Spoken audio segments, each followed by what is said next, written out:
Hello friends, स्वागत है आप सभी का आपके अपने चैनल में। ओमिक्रॉन के नाम से देश दुनिया में एक और नए वायरस ने एंट्री कर ली है।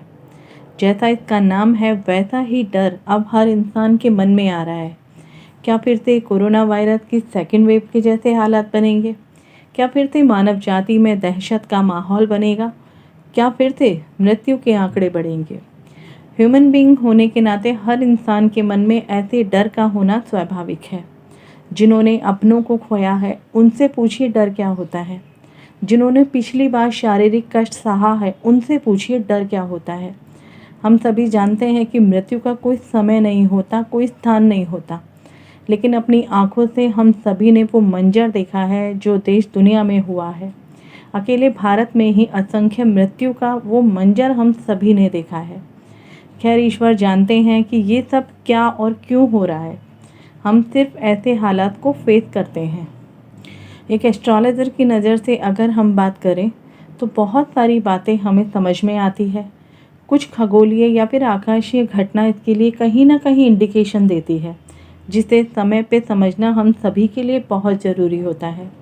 ओमिक्रॉन वायरस धीरे धीरे अपने पैर पसार रहा है।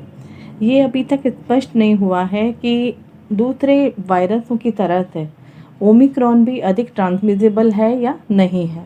ये एक व्यक्ति से दूसरे व्यक्ति में आसानी से फैल सकता है या नहीं फैल सकता।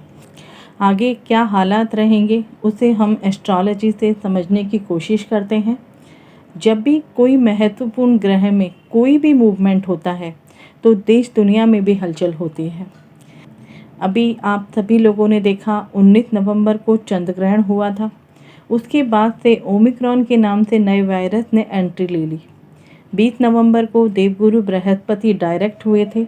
तो कैसे हालात देश में और दुनिया में हुए थे हम सभी ने देखे।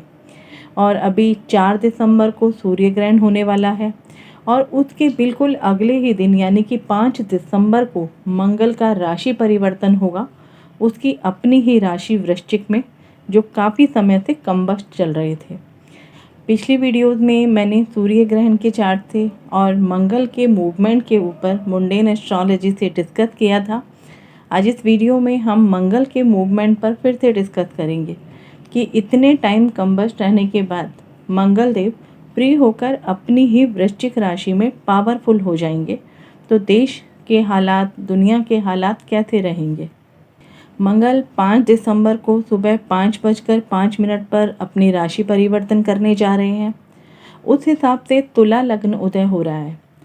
हर सॉफ्टवेयर में मंगल के राशि परिवर्तन का समय अलग अलग हो सकता है और इसीलिए उस समय का जो लग्न उदय होगा वो तुला लग्न भी हो सकता है और वृश्चिक लग्न भी हो सकता है। तो आप अपने अपने सॉफ्टवेयर से उसे चेक करके देख सकते हैं। मैं यहाँ पर तुला लग्न को कंसीडर कर रही हूँ। मुंडेन एस्ट्रोलॉजी में फर्स्ट हाउस किसी भी देश या राष्ट्र की अपनी स्ट्रेंथ को शो करता है, वहाँ की सरकार की स्ट्रेंथ को शो करता है। हमारी सरकार ओमिक्रॉन को लेकर कितनी सतर्क है, देश की आंतरिक व्यवस्थाएं कैसी होगी, ये हम इस चार्ट के फर्स्ट हाउस से देख सकते हैं। लग्न में कोई ग्रह नहीं है। लग्नेश शुक्र तीसरे भाव में धनु राशि में है, जो बहुत अच्छी स्थिति में नहीं है, पाप प्रभाव में है, शत्रु की राशि में है। और अगर हम लग्न की बात करें तो लग्न भी 6 लॉर्ड जुपिटर के नक्षत्र में है, विशाखा में। लग्न को स्वराशि शनि का आस्पेक्ट मिल रहा है। गवर्नमेंट के कारक सूर्य की बात करें तो सूर्य भी बहुत कमज़ोर स्थिति में है, उस पर भी पाप प्रभाव है और इस समय तक सूर्य ग्रहण से सूर्य बाहर निकला ही होगा। तो हम कह सकते हैं कि इस समय सूर्य की जो स्थिति है वो भी बहुत स्ट्रांग नहीं होगी, सूर्य थोड़ा सा कमज़ोर होगा। मंगल की बात करें जो अभी अभी अपने राशि परिवर्तन के साथ आगे बढ़ रहा है और सूर्य को सपोर्ट करने का अपना पूरा प्रयास कर रहा है।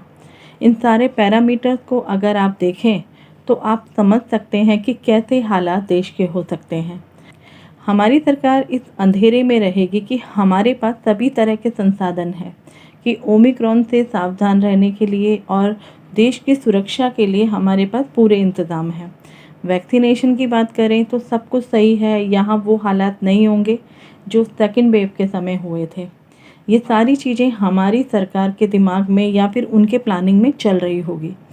लेकिन अगर आप नवांश चार्ट देखें तो स्थिति आपको बिल्कुल साफ नज़र आएगी।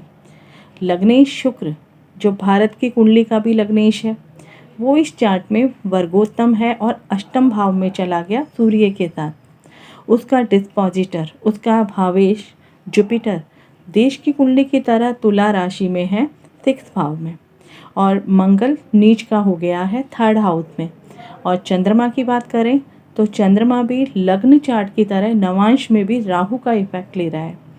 हमारी सरकार और हमारे डॉक्टर्स पूरी तरह से अलर्ट दिख रहे हैं, लेकिन फिर भी इनकी पोजीशन को देखकर देश में हालात बेहतर नहीं दिख रहे हैं। परिस्थितियां विपरीत भी हो सकती हैं। मंगल का राशि परिवर्तन और सूर्य ग्रहण का एक साथ होना एक बहुत बड़ी खगोलीय घटना है, जो फिर से वायरस के बढ़ने की तरफ इशारा करता है। हो सकता है ओमिक्रॉन के या फिर किसी भी वायरस का बढ़ने का ये वाला समय नहीं है, ये समय सिर्फ उनके बढ़ने का संकेत दे सकता है। लेकिन जनवरी फरवरी 2022 में ये जो वायरस है, इसके बढ़ने का पीक समय भी हो सकता है। और ये बात मैं अपनी पिछली कई वीडियोज़ में कह रही हूँ कि 2022 भी वायरस से सुरक्षित नहीं है। जब इस ओमिक्रॉन वायरस का पता चला था पहली बार साउथ अफ्रीका में 24 नवंबर को, उस दिन भी चंद्रमा ओन साइन कैंसर में था। तो इस बात से भी हम ये अनुमान लगा सकते हैं कि ये वायरस बहुत तेज़ी से और बहुत जल्दी स्प्रेड होने की पावर रखता है। पर यहाँ पर एक बहुत अच्छी बात है 4th हाउस में स्वराशि के शनि की। नवांश में भी अगर हम शनि को देखते हैं तो लग्न में ही शनि जो है वो मित्र शुक्र की राशि में है। मुंडेन एस्ट्रोलॉजी में 4th हाउस जनता का स्थान होता है। जनता की मानसिकता का, उनकी सुख सुविधाओं का स्थान होता है। तो जनता खुद समझदार है, खुद समझ सकती है कि उन्हें आगे आने वाले समय में क्या करना है, और उनकी समझदारी ही देश को आने वाले खतरे से सुरक्षित रख सकती है। क्योंकि इसी शनि का आस्पेक्ट लग्न पर है, जो चंद्रमा के श्रवण नक्षत्र में है, और चंद्रमा 10th लॉर्ड है।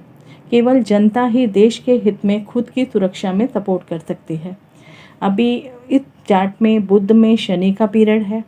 इस चार्ट के हिसाब से तो स्थिति कंट्रोल हो सकती है, लेकिन जैसे ही बुध में शनि और उसके बाद केतु का प्रत्यंतर आएगा मार्च, अप्रैल और मई 2022 में, देश के हालात उस समय बहुत ज़्यादा बिगड़ सकते हैं, और वो समय कोरोना या ओमिक्रॉन को लेके पीक समय कहा जा सकता है। इस चार्ट में मंगल अभी वृश्चिक में आया है और सूर्य थोड़ा सा कमज़ोर है, और वृश्चिक राशि मेडिकल एस्ट्रोलॉजी में कुछ हिडन और क्रोनिक डिजीज़ दे सकती है। कभी कभी ऐसी बीमारियां देती है, कुछ ऐसी क्रिपलिंग डिजीज़ देती है जो सामने आती ही नहीं है। ऐसे में सूर्य और मंगल के साथ केतु का और 12th लॉर्ड बुध के होने से इस बार ओमिक्रॉन नामक ये वाला वायरस या फिर कोई भी वायरस बहुत तेज़ी के साथ एक्टिव हो सकते हैं। तो इस समय पे जो भी व्यक्ति इनसे इफ़ेक्टेड होगा, उनको नर्वस सिस्टम के साथ साथ ब्रेन से जुड़ी नई बीमारियां देखी जा सकती हैं। उनको दिमागी बुखार भी हो सकता है, क्योंकि मंगल और सूर्य जब दोनों साथ होते हैं तो वो हाई फीवर को या ब्रेन से जुड़ी हुई किसी बीमारी की तरफ इंडिकेट करता है। कोरोना वायरस या किसी भी वायरस से रिलेटेड अगर आप मेडिकल एस्ट्रोलॉजी से एजुकेशनल वीडियो सुनना चाहते हैं तो उससे रिलेटेड वीडियोस मैं ऑलरेडी चैनल पे अपलोड कर चुकी हूँ। अगर आप ज्योतिष के स्टूडेंट हैं और एस्ट्रोलॉजी से कुछ नया जानना चाहते हैं तो उन वीडियोस को आप सुन सकते हैं। इसलिए मैं आज वायरस को लेकर ज़्यादा डिटेल में बात नहीं कर रही हूँ। उन वीडियोस का लिंक आपको डिस्क्रिप्शन सेक्शन में मिल जाएगा। तो इस समय आपकी और देश की सुरक्षा आपके हाथों में है, इसलिए मैं आप सभी से रिक्वेस्ट करती हूँ सुरक्षा के सभी नियमों का पालन करें और अपनी और देशवासियों की सुरक्षा के लिए अपना अमूल्य समय ज़रूर दें। फिर से ज्योतिष से जुड़ी नई इंटरेस्टिंग जानकारी के साथ आप लोगों के साथ जुड़ने का प्रयास करूँगी। तब तक आप अपना और अपने परिवार का ख्याल रखें, सुरक्षित रहें। जय हिंद, जय भारत।